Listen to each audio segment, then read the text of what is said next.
Good afternoon, folks. Welcome to another episode of Spilling Tea. I'm your host, Tiffany Daniels, and we are going to that horrible world known as the JRC. But before we do, something that has blown up on Twitter unnoticed because we were all watching cams.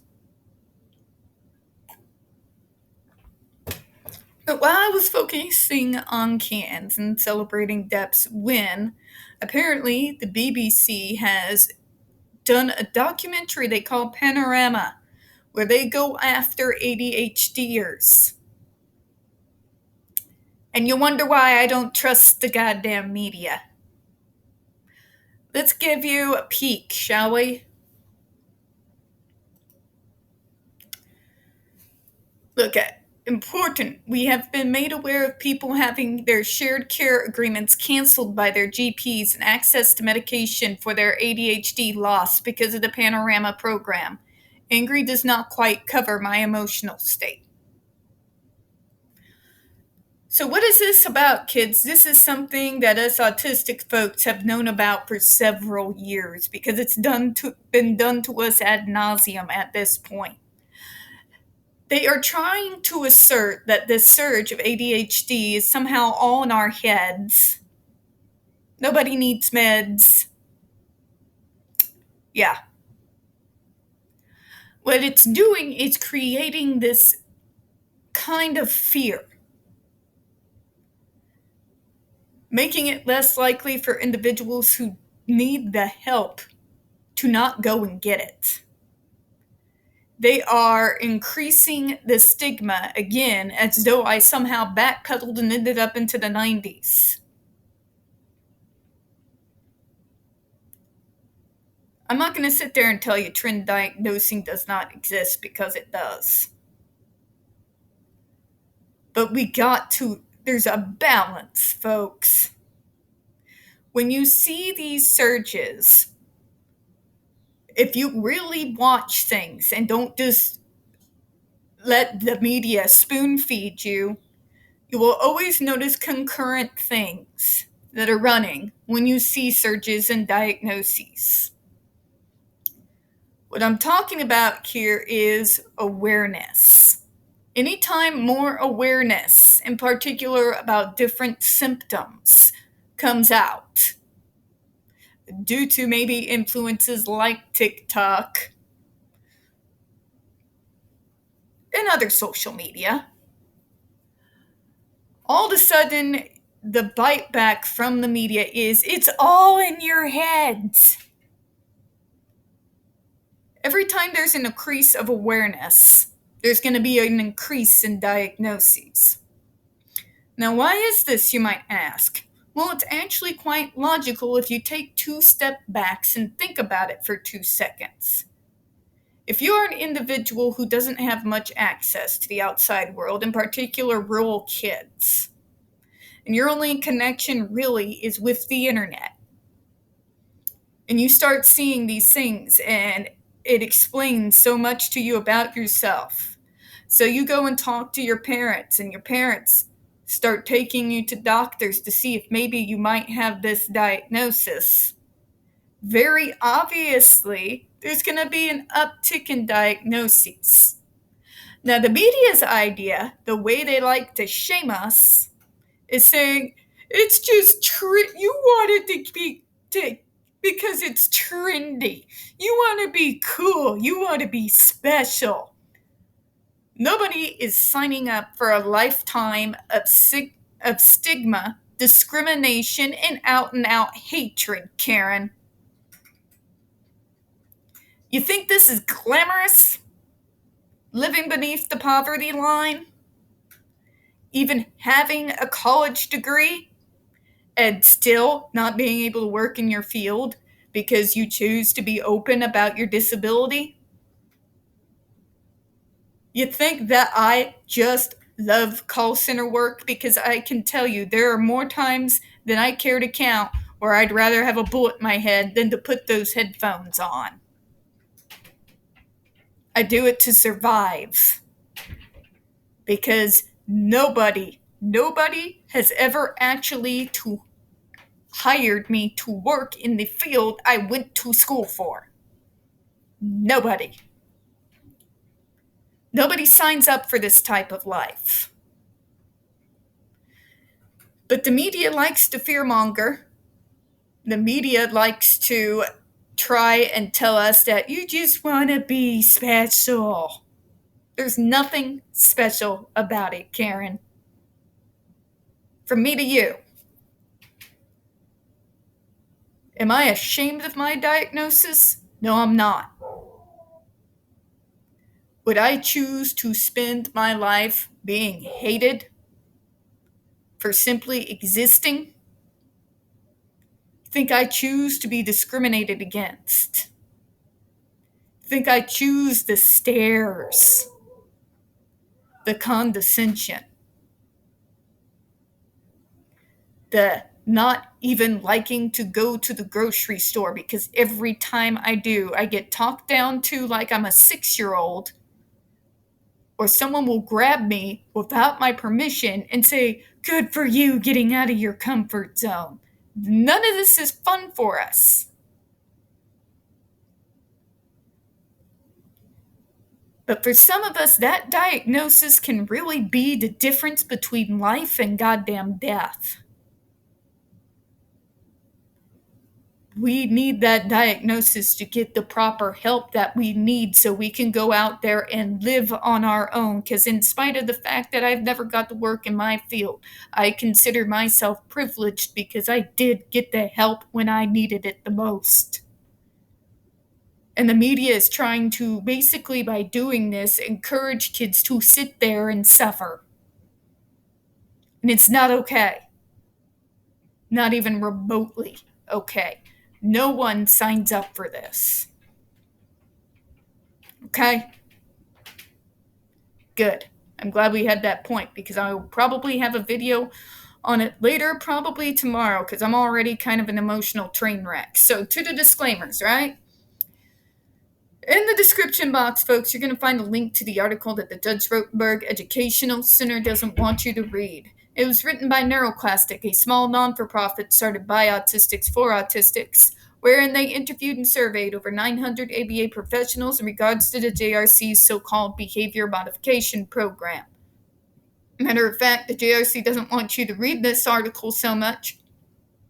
They have threatened NeuroClastic with a defamation lawsuit if they did not remove it from the website. Well, folks, NeuroClastic has refused, so you know the drill. Please read that article and share it on all your social media. Itty kitty. Also included in there, NeuroClastic's public statement regards to the defamation lawsuit threat. Kitty almost fell. As well as a link to the GoFundMe. We are crowdfunding, folks, in case the JRC actually sees through with their threat. We also got in there the Ozark's first article in regards to the Agape boarding school, / now known as Stone for Help boarding school, situation. This is a so-called Christian-themed boarding school, folks, based out of Stockton, Missouri, that takes in so-called troubled male teens, that has impending, folks, over 21 civil lawsuits, claims, and allegations leveled against it, all which have been substantiated by the Missouri Department of Social Services, and they include the following: sodomy, rape, sexual assault, child abuse, psychological and emotional abuse, child trafficking, starvation, and folks, that's just for starters. You have one former staff member arrested by the FBI, another a doctor, still on the premises with full access to the boys, up on, again, multiple claims of sodomy, rape, and sexual assault of the boys there. You have an attorney general too busy chasing after drag queens and trying and failing to defund public libraries to actually do his job and, protect the kids of this state. And you got a governor that not even an intervention would help. It's getting pretty bleak out here if you're anything other than a white conservative male in this state. Send help. Please circulate that article on all your social media. Also included in there, all the pertinent links to the Stop the Shocks campaign, including Autistic Hoya's massive archive on the subject, Jennifer Masumba's behavioral sheet of shockable offenses, a clip out of the 7-hour ordeal undergone by Andre McCollins back in 2002, and the ever-present self-explanatory change.org Shut the Judge Rotenberg Center Down petition. When we discuss the JRC, folks, you're going to hear vivid descriptions of and catch clips of surveillance footage of people with disabilities being tortured and abused. If you got young children present, folks, please use your headphones, all right? This channel is marked not for children for a reason. We do use profanity and we speak on dark subjects. If your child is 16 and younger and they are watching this, very obviously, parental supervision is advised, all right? Trigger warning while I pet my comfort cat here. He's just sitting here purring. He's a good boy. He's a good kitty. Trigger warning. We are about to once again descend into the mad ravings of the lunatic mind known as Dr. Matthew Israel. You're going to hear gaslighting, victim blaming, pseudoscience and lies, abuse and torture apologencia, all coming from a man with a massive ego and even larger God complex. So folks, please be prepared for the stupid, all right? Now, to give you the context, again, we are going over the so-called testimonial of Brian Avery. We are going over it and reading the statement and stating clearly that it is supposed to be in favor of this place, while also dissecting it and pointing out all the things that seem out of place and wrong. Because, although Dr. Israel would have you believe differently, we have the right to our opinions, educated and otherwise, and we have the right to voice them. So let's jump back into where we left off in the last video, shall we?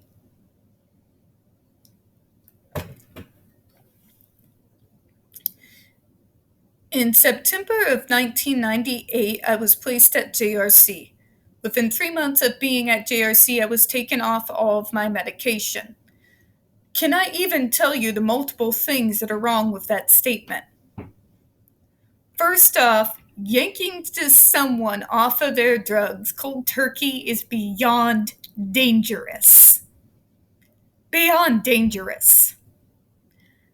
Even when I made the decision, once my diagnosis was corrected, to get off the Ritalin, get off the Adderall, I was weaned off slowly because having been taking those medicines since I was in 2nd grade, if they had just made me do that cold turkey, I could have died. But I digress. My first few months at JRC were very depressing. For the first month or so of being at JRC, my behavior was much more under control than it had been for a very long time. However, once I became assimilated to the program, my behavior began to deteriorate, which is understandable, folks, because what do we know about fear? It works. It's immediate for a time. And what happens when you do not pay attention to the underlying issue that is causing the behaviors?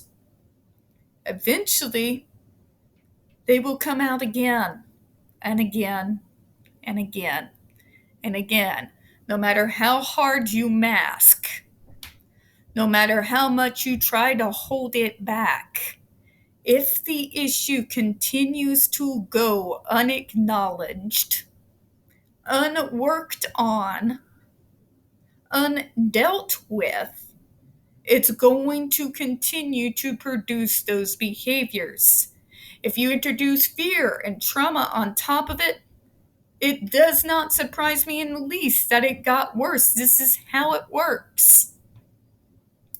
I would once again display the same inappropriate behaviors that I did in public school. I would be frequently restrained, placed in a small room. JRC would employ an elaborate scheme of behavior contracts and punishments, not the temporary skin shock. Such contracts included earning a small snack and 10 minutes of free time for going on an hour without exhibiting inappropriate behaviors, earning a preferred breakfast for completing my morning routine without incident, being able to order takeout or going a full day without displaying inappropriate behavior, being able to attend the weekly barbecue and go on field trips for going a week without displaying inappropriate behavior, and so on.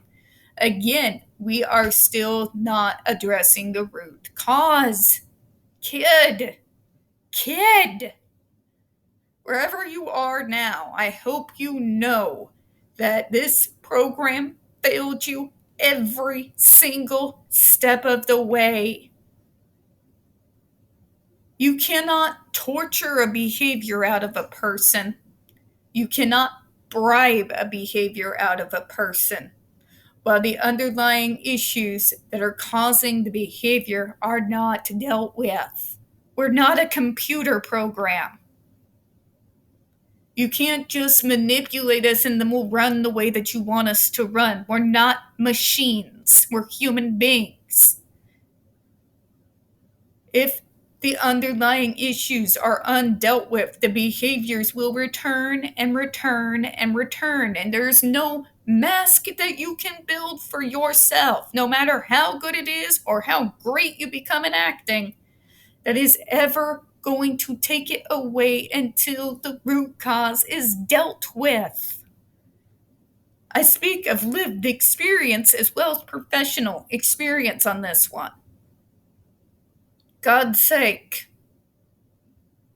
Punishments that the JRC would employ would involve me spending a day in a small room with a staff person whom I was forbidden from socializing with, going to bed at 7 p.m., having to do schoolwork or chores on the weekend without being able to socialize with my housemates. Again, if part of the problem with my diagnosis is socialization, and then you remove that away from us, how is that helping? Yeah. See, you ever hear practice makes perfect, folks? How do you expect us to learn how to socialize if you remove opportunities away from us to be able to do so? Doesn't make sense, does it? Other punishments including being deprived of foods that were rewards. Now, this is a lie, because food at all was considered a reward. If we look back at Jennifer Masumba and what the New York report brought before us. For example, if everyone else were having pizza, it would be served peanut butter and jelly. It would also put through a ball task, which involved me needing to place 250 foam balls one at a time into a trash can while wearing mitts, a task that is very unpleasant. Although I would have occasional bouts of progress, staying on the contract for 2 months at one point, I made no sustainable progress in 1988 through most of 1999. In the fall of 1999, JRC and my parents had decided it was time to give the GED a try. I reluctantly agreed to the GED and decided not to fight the JRC's attempt to place me on the device. I figured although unpleasant, the GED would deter me from displaying behaviors that would result in me being restrained and losing the out of rewards which came with the program. We're going to stop here, folks, and we'll take into it in another week. But you're noticing this, aren't you? The elephant in the room remains, as always, unaddressed.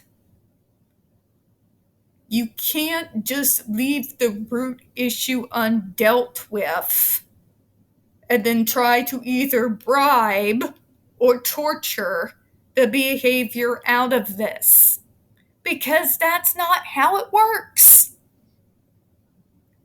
These behaviors do not come out of nowhere.